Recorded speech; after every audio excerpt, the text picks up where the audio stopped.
معانا بدات الحكاية.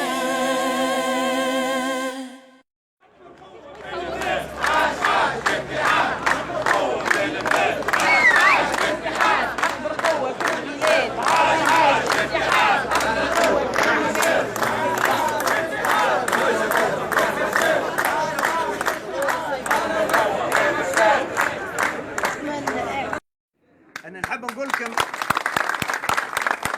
أنا جئت مساندا لهذه التحركات، خاصة أن بلادنا اليوم قاعدة تشهد موجة جديدة من إرجاع الدولة العميقة إلى تونس.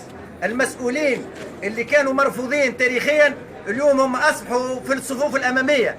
اليوم نقول تحية كبار لكم، تحية كبار لقطاع التعليم والتربية في أنه يتصدى لهؤلاء، في أنه يقول لا.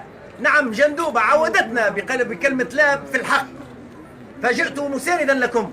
أردت أن أكون واحد منكم، لأن الناس هذه وسياسة البلاد هذه اليوم اللي صايرة وكأنها لي ذراع يحب يعاود، وكأن قدمنا شهداء في البلاد هذه، قدمنا تضحيات وما زلنا مستعدين لتقديم المزيد، ولكن لا لإرجاع التجمعين اللي قدم.